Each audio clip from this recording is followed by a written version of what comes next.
The Camino de Santiago is a life-changing adventure, but so many people get it wrong. So in this video, I'm going to show you 7 easy habits that will improve your Camino and help you avoid the biggest failures.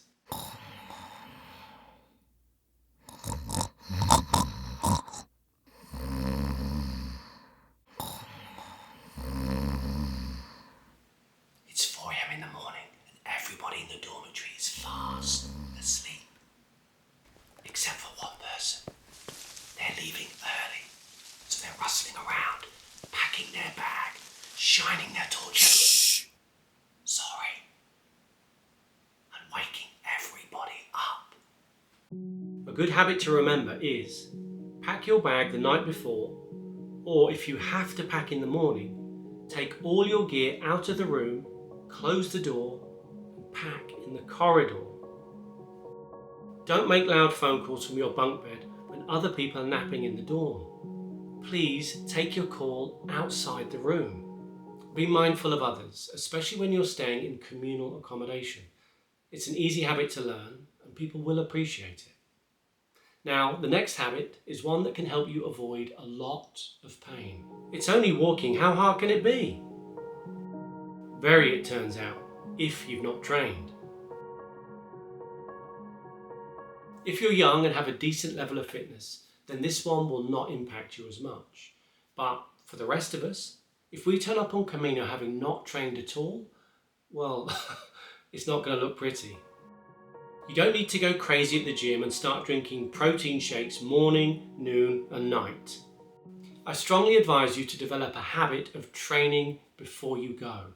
Get outside and get moving. If you're new to walking, start with no weight on your back and slowly build up the distances and days of consecutive walking. When your fitness is improved, then you can add weight to your backpack.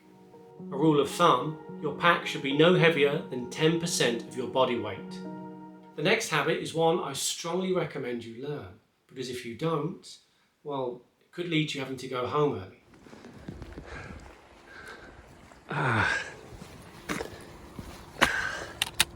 Feel something rubbing on the side of my little toe.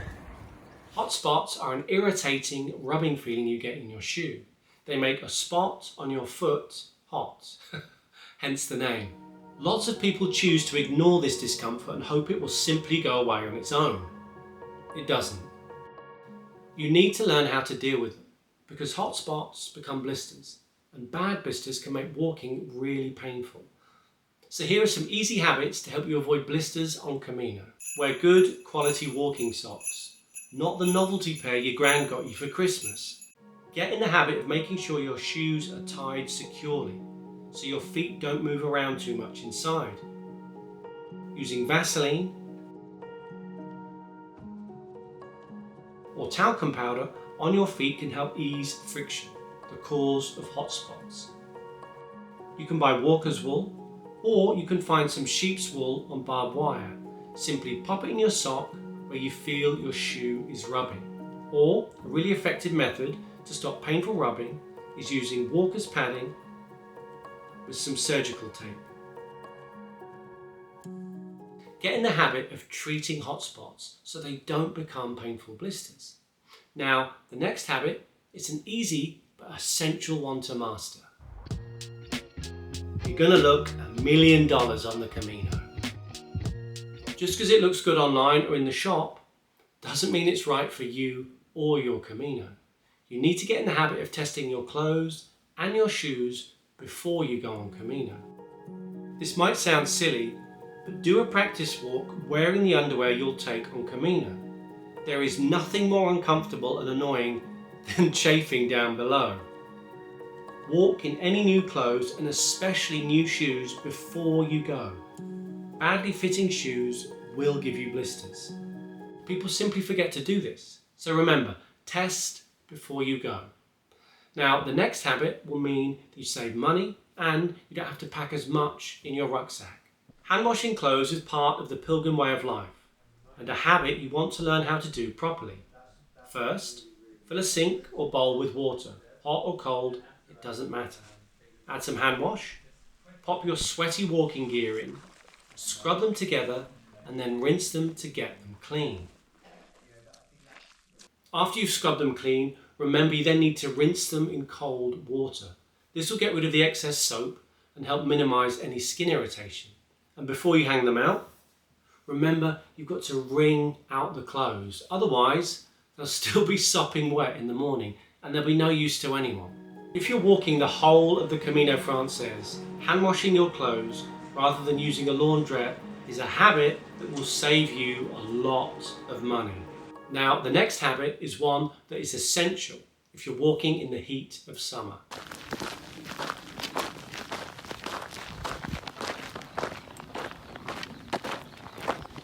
It can get very hot on the Camino from, say, late May onwards, especially on the sections that have very little shade, like the Meseta on the Camino Frances. So if you're not used to the heat, it can be quite brutal. A habit that will help you combat the heat is to start walking early and be finished by midday. This time in the morning on Camino is such a peaceful few hours to walk in. And there is nothing more beautiful than seeing a sunrise on Camino. The next habit is one that can help ease anxiety and those first day nerves. The pilgrim community and being part of a Camino family is what makes the Camino such a positive, life-affirming experience. But if you go on your own, I know only too well that those first few days can be filled with anxiety when you don't know anyone and you want to connect. So a habit that can help you connect with strangers on Camino is smiling and saying these two simple words, Buen Camino, which means good way. This simple habit will break the ice, and before you know it, you'll be forming a Camino family with loads of wonderful people. You'll all be walking to Santiago de Compostela together.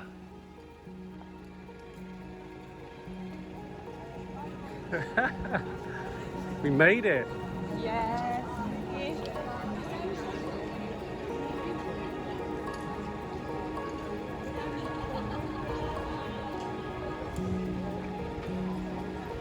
Now, it can be really hard getting a month away from work or family to walk an entire Camino route, but there are some amazing shorter Caminos out there.